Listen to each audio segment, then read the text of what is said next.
You're listening to Skeptoid. I'm Brian Dunning from Skeptoid.com. The Mad Gasser of Mattoon. The panic played on the innate fears of many people in their beds at home at night. A prowler in the dark, unseen, with a terrible weapon. They were rendered paralyzed, helpless, unconscious and unaware, unable to call for help. It was Mattoon, Illinois, in the autumn of 1944. A number of residents reported waking in the middle of the night to a strange, sickly odor, experiencing various symptoms, including paralysis, and in some cases, seeing a prowler pumping some kind of gas into their house through an open window. The Mad Gasser of Mattoon was never caught, his victims never clearly diagnosed, his motives never revealed. Indeed, his very existence was never even proven. Some say it was merely mass hysteria, or some other skeptical claim. Today we're going to find out what we actually know about the Mad Gasser, and see what lessons the skeptical mind can learn. First of all, it's important to note a significant historical context to the Mad Gasser attacks, that the United States was currently at war with Nazi Germany. Poison gas attacks were an entirely realistic worry. Perhaps even more realistic than many knew. Only 2 months after the Mad Gasser panic, the Japanese began sending balloons loaded with incendiary bombs against the U.S. West Coast. Of some 9,000 launched, about 10% are estimated to have made it all the way, and a few people were even killed by them. In 1944, it was far more prudent than it was paranoid for Illinois residents to worry about German agents possibly roaming around their town with poison gas. Later, we learned that gas was only rarely used by any side in World War II, for a variety of reasons, but it had seen widespread use in World War I, and concern was well justified. Mattoon is a small manufacturing town at the junction of two railroads in the midst of endless plains of Midwestern agriculture. Its encounter with the Mad Gasser began on the night of September 1st, 1944, just as Allied troops in Europe were recapturing France and Belgium, and Germany began to scramble for an advantage. But here, half a world and an ocean away, residents thought themselves safe. A young mother, Aline Carney, awoke late at night from a strange, sweet odor, and when one of her daughters who was in bed with her also woke up with the same complaint, she discovered her legs paralyzed. She called for her visiting sister who came in and smelled the odor apparently coming from the open window.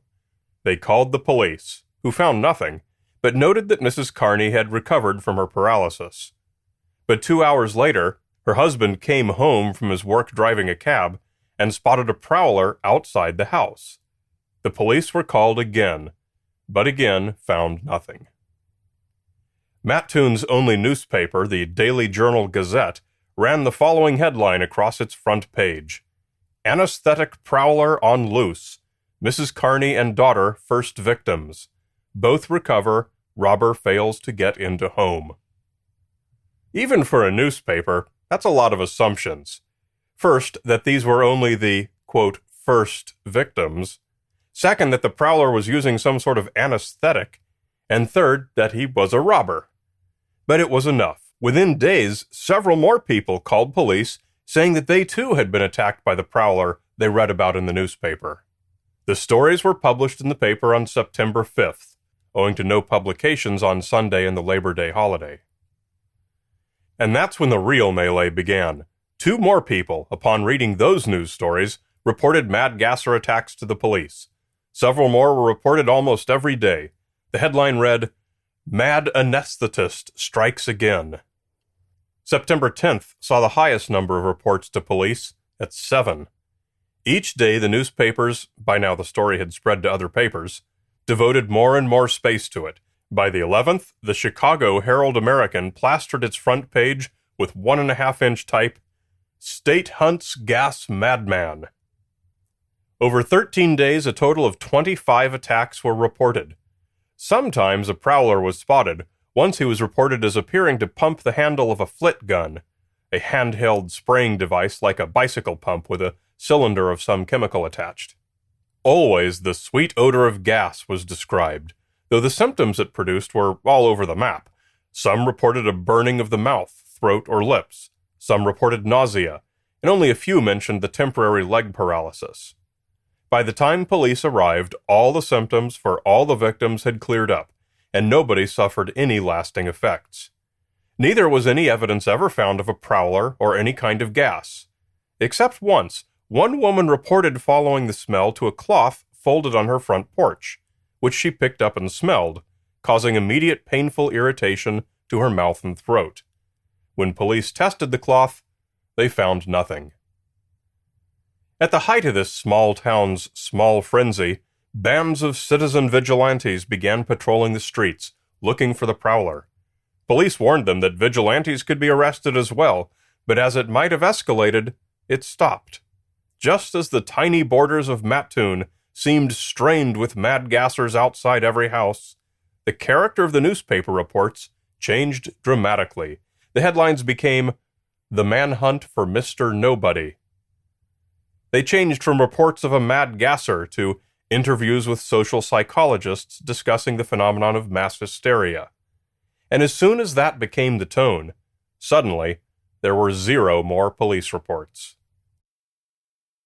And so, within 2 weeks of its birth, the Mad Gasser of Mattoon became one of the most famous case studies in mass hysteria. The following year, Donald Johnson, an undergrad at the University of Illinois, wrote the only really scholarly article about the episode, "The Phantom Anesthetist of Mattoon, a Field Study of Mass Hysteria," published in the Journal of Abnormal and Social Psychology. His most interesting findings were his graphs of newspaper space in square inches compared to the number of reports that came in, showing a very apparent causal effect. If the morning newspapers dedicated more space to it, more reports would come in that day. And interestingly, the Mad Gasser was as silent as the newspapers during that initial 2-day Labor Day publishing break. Now, of course, 25 reports over 13 days is a pretty small data set, so it's not really valid to call such conclusions definite. But given the lack of evidence to the contrary, most subsequent researchers have agreed that the initial analysis of mass hysteria, driven by newspaper reporting, was probably the only real cause behind the Mad Gasser. Adding to the unlikeliness of a more corporeal perpetrator were the reported physiological effects of the alleged gas. There simply aren't any known gases that cause temporary paralysis of the legs, plus all the other effects, yet leave the victim symptom-free within the space of only a few minutes. But many writers, especially paranormal writers, have tried hard to make the Mad Gasser into a real attacker. Both chloroform and ether have often been suggested as potential gases that the alleged attacker might have used with his spray gun. Both are popularly associated with anesthesia, and both are said to have a slightly sweet odor or taste. If you took a spray gun and pumped it into the window of a house, could you induce the type of effects reported? These were pretty small houses, and a quick calculation suggests that they enclosed perhaps 250,000 liters of air. Chloroform begins to take effect at 100 parts per million, thus requiring 25 liters of chloroform gas. Certainly a flit gun could not do this. Neither chloroform nor ether produce paralysis in the legs, as the victims are said to have reported. They can both produce a more dangerous type of paralysis, though, if overdosed: respiratory paralysis, which leads to death, and is not consistent with the Mattoon reports.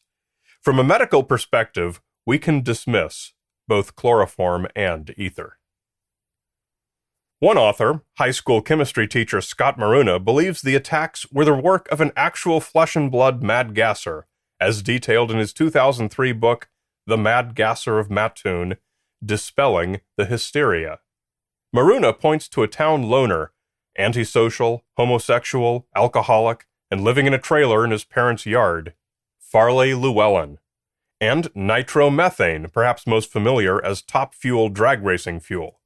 Though he doesn't supply the proof, Maruna states that all the victims on the first weekend had been high school classmates of Farley's, and that his family committed him to an asylum on September 11th, when the attacks stopped.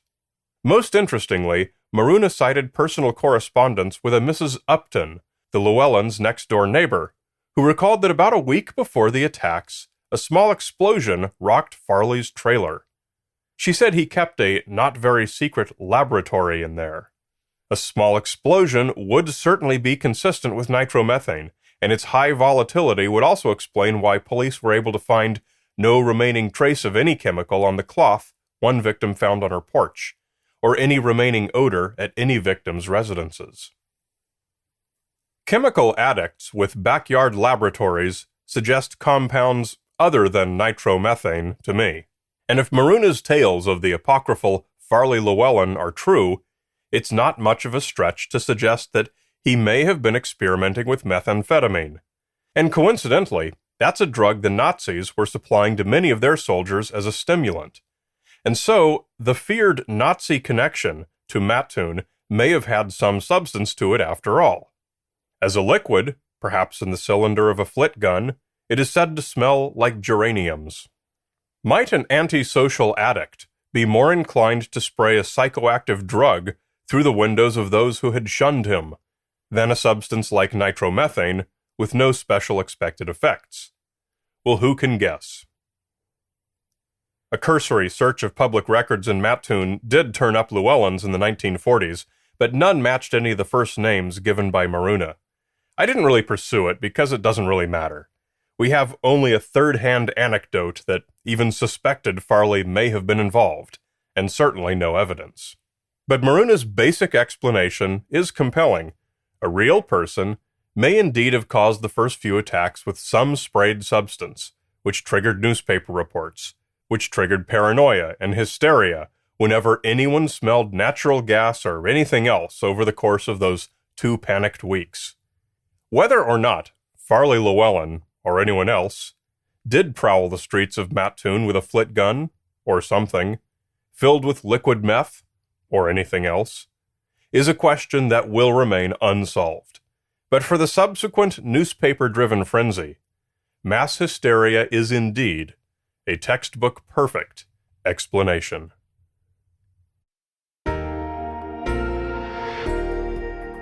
Come to Skeptoid.com and click on Live Shows to have me come to you, to your school, your company, your social group, whatever. I do lots of live shows. It's lots of fun. We always have a good time. Skeptoid.com, Live Shows. You're listening to Skeptoid, a listener-supported program. I'm Brian Dunning from Skeptoid.com.